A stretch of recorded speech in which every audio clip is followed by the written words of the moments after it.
Memoria cósmica Rudolf Steiner. 5. La raza de Lemuria.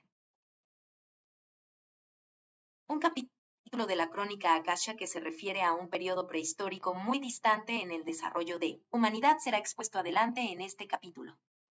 Este periodo precede al que está representado en las descripciones dadas en el capítulo anterior.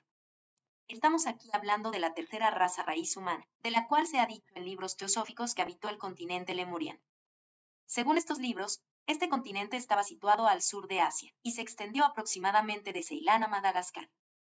Lo que hoy es Asia del Sur y las partes de África también le pertenecieron. Mientras que todo el cuidado posible ha sido puesto en el desciframiento de la crónica Akasha, quiero enfatizar que ninguna parte de esta debe considerarse de manera dogmática, para ser reclamado después por estas comunicaciones. Si no es fácil, en primer lugar, la lectura de cosas y acontecimientos tan remotos del momento presente, la traducción de lo que se ha sido visto y descifrado, hacia la lengua de hoy, presenta obstáculos casi insuperables. Las fechas serán dadas más tarde. Ellas serán mejor entendidas cuando el periodo lemuriano entero y el periodo de nuestra quinta raza raíz, que es la que perdura hasta ahora, hayan sido comentados. Las cosas que son comunicadas aquí son sorprendentes hasta para el ocultista que los lee por primera vez, aunque la palabra sorpresa no sea completamente exacta. Por lo tanto, él solo debería comunicarlos después del examen más cuidadoso. El cuarto periodo, el de la raza raíz de los atlantes, fue precedido por el llamado periodo lemuriano. Durante su desarrollo, acontecimientos de la mayor importancia ocurrieron con respecto a la Tierra y a hombres. Aquí, sin embargo, será primero expuesto el carácter de esta raza raíz después de estos acontecimientos, y solo entonces se hablará de dichos eventos. En términos generales, la memoria fue todavía desarrollada entre esta raza. Mientras los hombres podrían tener ideas de cosas y acontecimientos, estas ideas no permanecieron en la memoria.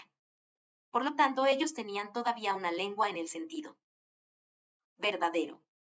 Mejor dicho, lo que ellos podrían pronunciar eran sonidos naturales que expresaban sus sensaciones, placer, alegría, dolor, etc., pero que no designaban objetos externos.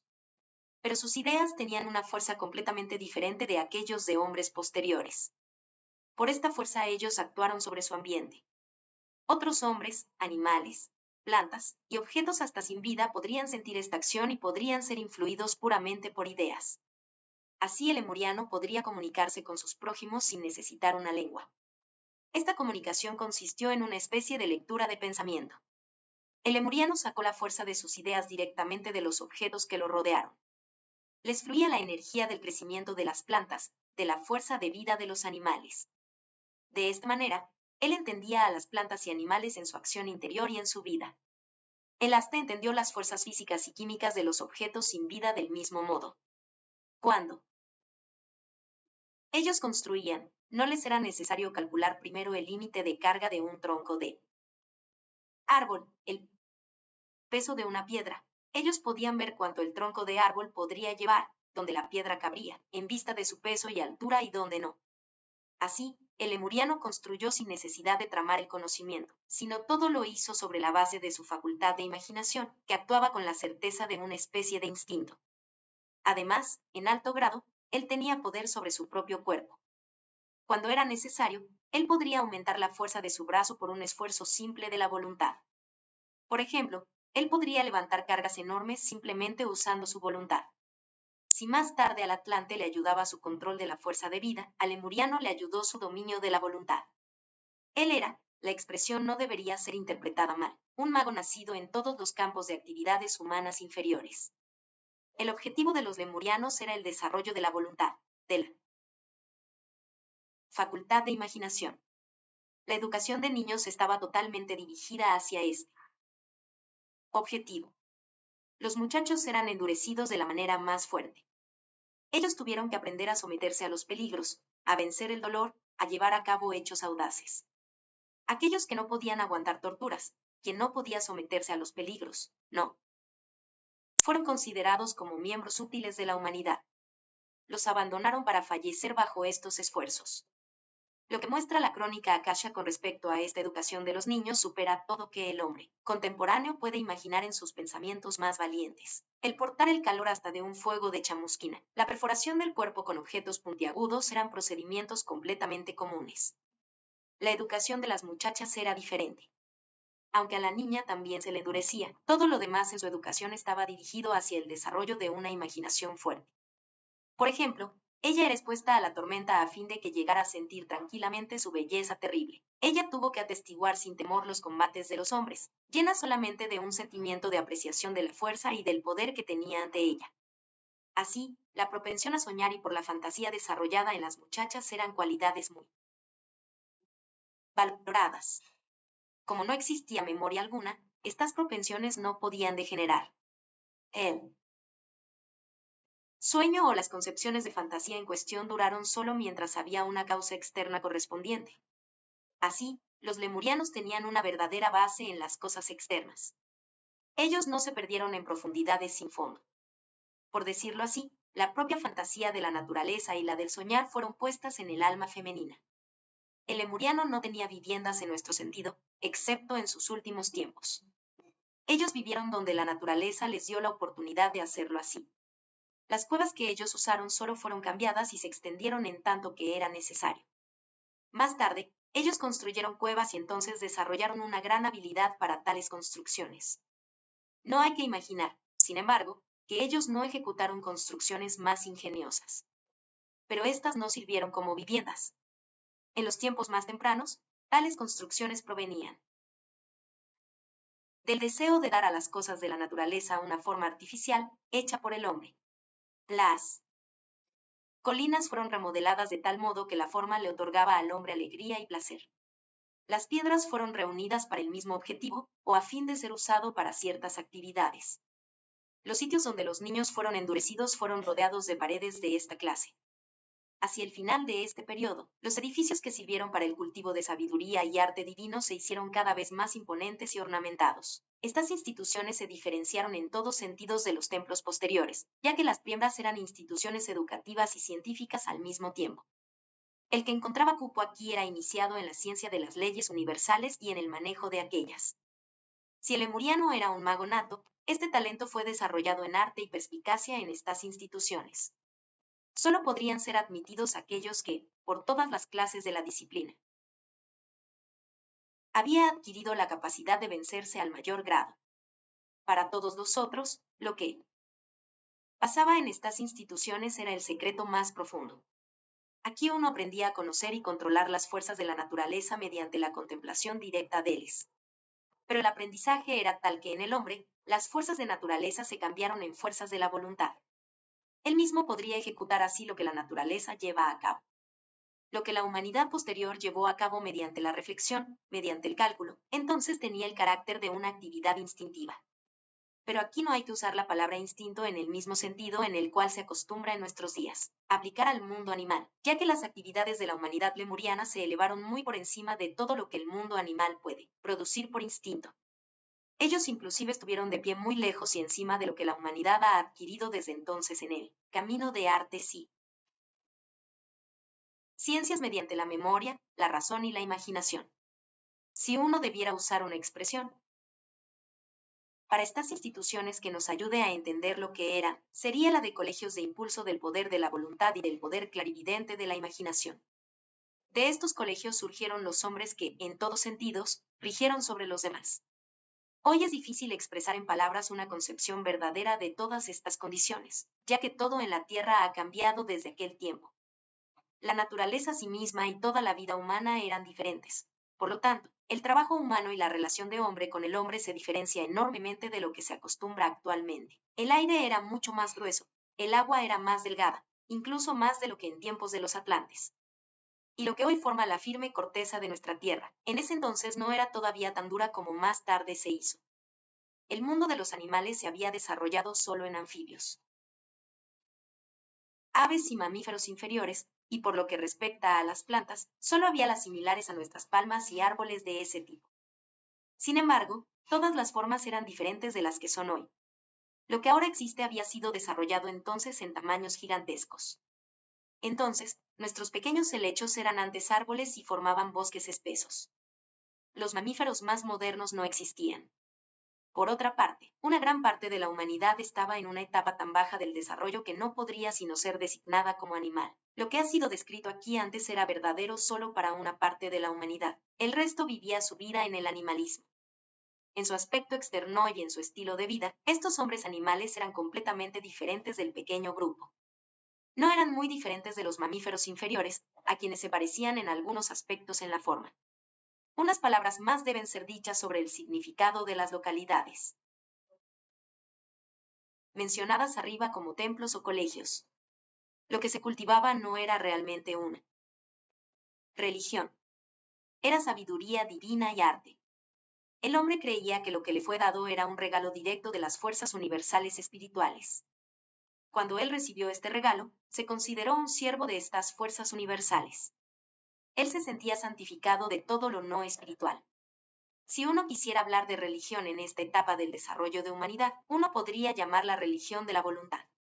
El carácter religioso y la dedicación están en el hecho de que el hombre guardó los poderes concedidos a él como un secreto estricto, divino, y que él conducía la vida por la cual él santificaba su poder. Las personas que tenían tales poderes fueron consideradas por los otros con gran temor y veneración. Y este temor y veneración no fueron provocados según leyes o algo similar, sino según el poder inmediato que estas personas ejercieron. El no iniciado, por supuesto, estaba situado bajo la influencia mágica del iniciado. Era también natural que éste se mirara a sí mismo como un personaje santificado, ya que en sus templos participaban de la contemplación directa de las fuerzas activas de la naturaleza. Ellos tomaban parte en el taller creativo de la naturaleza. Ellos experimentaron una comunión con los seres que construyen el propio mundo. Uno podría llamar a esta comunicación como una asociación con los dioses. Lo que más tarde se desarrolló como la iniciación, como el misterio, surgió de esta manera original de comunicación de los hombres con los dioses. En tiempos subsecuentes, esta comunicación tuvo que hacerse diferente, ya que la imaginación humana, el espíritu humano, tomaron otras formas. De importancia especial es algo que ocurrió en el curso del desarrollo lemuriano, en virtud de la forma en que las mujeres vivieron en la manera descrita antes. Ellos así desarrollaron poderes humanos especiales. Su facultad de imaginación, que estaba en alianza con la naturaleza, fue la base para un desarrollo más alto de la vida de las ideas. Ellos incluyeron a las fuerzas de naturaleza dentro de ellos, lo que tuvo un efecto secundario en su alma. Así, los gérmenes de la memoria fueron formados. Con la memoria también nació la capacidad para formar los primeros y más simples conceptos morales. El desarrollo de la voluntad en el elemento varonil de esta humanidad, al principio, no sabía nada de estos. El hombre siguió por instinto los impulsos de la naturaleza o de las influencias que emanaban del iniciado. Fue en la forma de vida de las mujeres que las primeras ideas del bien y del mal emergieron. Allí uno comenzó a amar algunas cosas que habían hecho una impresión especial en la imaginación y a detestar a otros. Mientras el control que el elemento macho ejercía fue dirigido más hacia la acción externa de los poderes de la voluntad, hacia la manipulación de las fuerzas de naturaleza. En forma paralela, el elemento femenino entonces desarrolló una acción por el alma, por las fuerzas interiores, personales del hombre. El desarrollo de la humanidad solo puede ser correctamente entendido por quien tome en cuenta que el primer progreso en la vida de la imaginación fue hecho por las mujeres. El desarrollo que se unió con la vida de la imaginación, con la formación de la memoria, de las costumbres que fueron las semillas para la vida de la ley, para una especie de ética, vino de este lado. Si el hombre había visto y hubiera ejercido las fuerzas de naturaleza, la mujer se hizo el primer intérprete de ella. Fue una nueva y especial manera de vivir a través de la reflexión lo que se desarrolló aquí. Esta manera tenía algo mucho más personal que aquella de los hombres. Hay que entender que esta manera de las mujeres fue también una especie de clarividencia, aunque se diferenciara de la magia de la voluntad de los hombres. En su alma, la mujer tenía acceso a otra clase de poderes espirituales. Ellas se conectaron más con el elemento que siente en el alma y menos al espiritual, que era al cual el hombre estaba sujeto. De allí que emanó de los hombres un efecto que era más natural divino, y de las mujeres, uno que era más alma divino. El desarrollo por el cual la mujer pasó durante el periodo lemuriano tuvo como resultado que en la aparición de la siguiente raza raíz, la Atlante, un papel se desarrolló con ella. Esta aparición ocurrió bajo la influencia de entidades muy desarrolladas, quienes están familiarizadas con las leyes de formación de razas y son capaces de dirigir las fuerzas existentes de la naturaleza humana en tales caminos para lograr que una nueva raza pueda nacer. Estos seres serán mencionados más adelante. Baste por el momento decir que ellos poseen sabiduría y poderes sobrehumanos. Ellos aislaron un pequeño grupo de la humanidad lemuriana y designaron este para serlos antepasados de la raza Atlante, que estaba por ser formada. El lugar donde ellos situaron a este grupo fue en la zona tropical. Bajo su dirección, los hombres de este grupo habían sido entrenados en el control de las fuerzas naturales. Ellos eran muy fuertes y sabían ganar los tesoros más diversos de la tierra. Ellos podrían cultivar los campos y usar sus frutos para su subsistencia. Ellos se habían formado como personajes de fuerte voluntad, por la disciplina a la cual ellos habían sido sujetos. Sus almas y corazones fueron desarrollados solo en pequeña medida por otra parte. Estos se habían sido desarrollados entre las mujeres. La memoria y la fantasía y todo lo relacionado con ello debían ser encontrados entre ellas. Los líderes arriba mencionados hicieron que el grupo se dividiera en grupos más pequeños. Ellos pusieron a las mujeres a cargo de ordenar y establecer estos grupos. Por su memoria, la mujer había adquirido la capacidad para hacer que las experiencias y aventuras del pasado fueran útiles para el futuro. Lo que había demostrado provechoso ayer, ellas lo usaron hoy y se dieron cuenta que también sería útil mañana. Las instituciones para la vida comunal, por lo tanto, emanaron de ellas. Bajo su influencia, los conceptos de bien y mal se desarrollaron. Por su vida pensante, ellas habían adquirido un entendimiento de la naturaleza. De la observación de naturaleza, aquellas ideas se desarrollaron en ella para dirigir las acciones de hombres, de manera acorde. Los líderes habían arreglado las cosas de tal modo que, por el alma de mujer, la naturaleza voluntariosa, la fuerza vigorosa del hombre fue ennoblecida y refinada. Por supuesto, hay que decir que todo esto estaba en su etapa infantil. Las palabras de nuestro lenguaje demasiado fácilmente recuerdan ideas que son tomadas de la vida del presente. Por vía de la entidad alma despertada en las mujeres, los líderes desarrollaron primero la entidad alma de los hombres. En la colonia que hemos escrito, la influencia de las mujeres era, por lo tanto, muy grande. Uno tenía que ir a pedir consejo con ellas cuando era necesario interpretar los signos de la naturaleza. La manera entera de su entidad alma, sin embargo, todavía estaba dominada por las fuerzas escondidas del alma humana. Para entender cómo es que se puede interpretar esta etapa del desarrollo humano, uno tendría que usar una analogía emoticón o cara sonriente. No describo el asunto completamente, sino de manera muy similar, como si uno hablara de una contemplación somnambulística entre estas mujeres. En ciertos sueños superiores, los secretos de la naturaleza les fueron divulgados y ellas recibieron los impulsos para sus acciones. Todo fue animado para ellas y se les mostró en poderes de alma y en apariciones. Ellas se abandonaron al tejido misterioso de sus fuerzas del alma. Lo que las obligaba a sus acciones eran voces interiores o lo que las plantas, animales, piedras, viento y nubes, y el cuchicheo de los árboles, etc., les decían. De este estado del alma se originó lo podemos llamar la religión humana, lo espiritual en la naturaleza y en la vida humana. Gradualmente, llegó a ser venerado y adorado. Algunas mujeres alcanzaron una preeminencia especial porque, desde profundidades misteriosas y especiales, ellas podían interpretar lo que el mundo contenía. Así llegó a pasar entre tales mujeres que lo que ellas vivían dentro de sí mismas podía transportarse a una especie de lenguaje natural, ya que el inicio del lenguaje está en algo similar al cantar. La energía del pensamiento fue transformada en sonido audible. El ritmo interior de la naturaleza sonaba a través de los labios de mujeres sabias. Se reunían alrededor de tales mujeres, y en sus oraciones parecidas a una canción, se sentían las resonancias de poderes más altos. La adoración humana de los dioses comenzó con tales cosas. Para aquel periodo no podía haber ninguna duda sobre el sentido en el que se decían las cosas. el sonido, el tono y el ritmo eran percibidos. No se imaginaban nada junto con estos, pero se absorbía en el alma el poder de lo que era escuchado. El proceso entero estaba bajo la dirección de los líderes más altos. Ellos habían inspirado a las sacerdotisas sabias con tonos y ritmos de una manera de la que no puedo hablar por el momento. Así ellas podían causar un efecto de ennoblecimiento en las almas de los hombres. Podemos decir que, de esta manera, la verdadera entidad alma fue primeramente despertada. En este reino, las escenas hermosas son mostradas en la crónica Akasha. Una de estas será descrita a continuación. Estamos en un bosque, cerca de un poderoso árbol.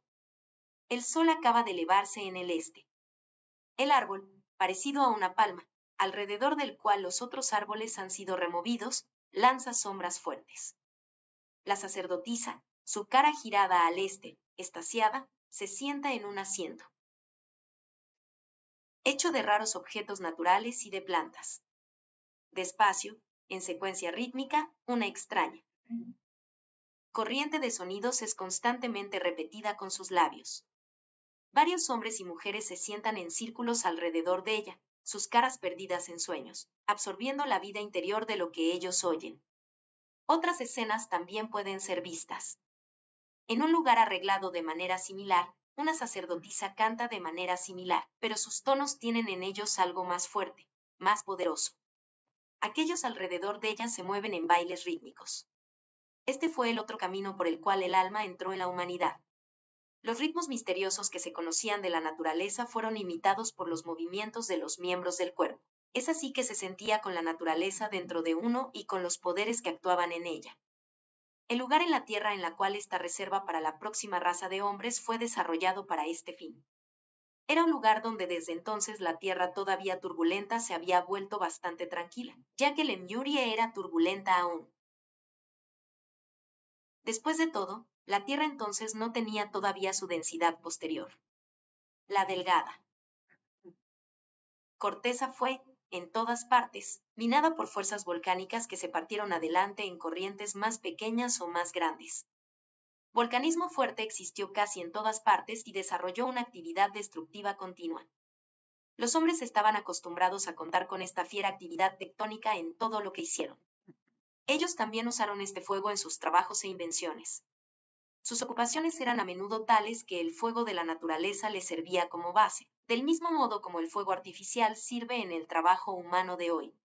Fue por la actividad de este fuego volcánico que ocurrió la destrucción de la tierra lemuriana. Mientras tanto, la parte de Lemurie en la cual la raza madre de los Atlante debía desarrollarse tenía un clima caliente. En términos generales, se mantenía sin actividad volcánica. La naturaleza humana pudo desplegarse más tranquila y pacíficamente. Aquí, mejor que en las otras regiones de la Tierra. La vida más nómada de antiguos tiempos fue abandonada, y los establecimientos fijos se hicieron cada vez más numerosos. Hay que hacerse a la idea de que entonces el cuerpo humano todavía tenía calidades muy maleables y flexibles. Este cuerpo todavía cambiaba la forma, siempre que la vida interior se cambiara. Poco antes, los hombres todavía eran completamente diversos en cuanto a su forma externa. Entonces la influencia externa debido a región y clima eran todavía decisivos con respecto a la forma humana. Solo en la colonia descrita se hizo el cuerpo del hombre, cada vez más, una expresión de su entidad alma interior. Además, esta colonia tenía una raza de hombres con un más noblemente formado exterior. Hay que decir que por las cosas que habían hecho, los líderes habían creado realmente primero lo que es la forma humana verdadera. Este ocurrió por completo de manera lenata y gradual. Resultó de tal modo que la entidad alma del hombre fue primero desarrollada y que el cuerpo, todavía suave y maleable, se adaptó a esta. Es una ley en el desarrollo de la humanidad que, cuando el progreso sigue, el hombre tiene menos y menos influencia de una moldura en su cuerpo físico. Este cuerpo humano físico de hecho recibió una forma bastante poco cambiable solo por el desarrollo de la facultad de razón. Conectada a este desarrollo, estaba el endurecimiento de las piedras, rocas y formaciones de la Tierra, pues en el período lemuriano y hasta en el Atlante, las piedras y los metales eran mucho más suaves de los que fueron más tarde. Este no contradice el hecho de que existen descendientes de los últimos lemurianos y atlantes, quienes hoy exponen formas tan fijas como las razas humanas de las que fueron formadas más tarde. Estos remanentes tuvieron que adaptarse a las condiciones ambientales cambiantes de la Tierra, volviéndose más rígidos. Solo esta es la razón de su decadencia. Ellos no se transformaron desde adentro. En cambio, su interior menos desarrollado fue encarcelado en la rigidez del exterior y así obligado al estancamiento. Este estancamiento es realmente una regresión para la vida interior. También ha degenerado porque no podría realizarse un progreso dentro de la estructura corporal externa rígida. La vida animal estaba sujeta a una mayor variabilidad. Hablaremos adelante sobre las especies de animales que existen en el momento del desarrollo de hombre y sobre su origen, así como sobre el desarrollo de nuevas formas de animales después de que el hombre ya existía. Aquí diremos solamente que las especies de animal existentes continuamente se transformaban y que las nuevas se desarrollaban. Esta transformación fue, por supuesto, gradual. Los motivos de la transformación están, en parte, en un cambio de hábitat y en la manera de vivir. Los animales tenían una capacidad de adaptación extraordinariamente rápida ante las nuevas condiciones. El cuerpo maleable cambió sus órganos comparativamente rápido, de modo que después de un periodo más o menos breve, los descendientes de una especie de animales en particular se parecían a sus antepasados solo ligeramente. Lo mismo fue el caso, aún en mayor medida, para las plantas. La mayor influencia en la transformación de hombres y animales fue ejercida por el hombre él mismo. Esto era cierto, ya sea que él por instinto trajo organismos a tal ambiente, y entonces los animales asumieron ciertas formas, o él consiguió este efecto por experimentos en la cría. La influencia de la transformación del hombre en la naturaleza era inmensamente grande entonces, comparado con las condiciones de hoy.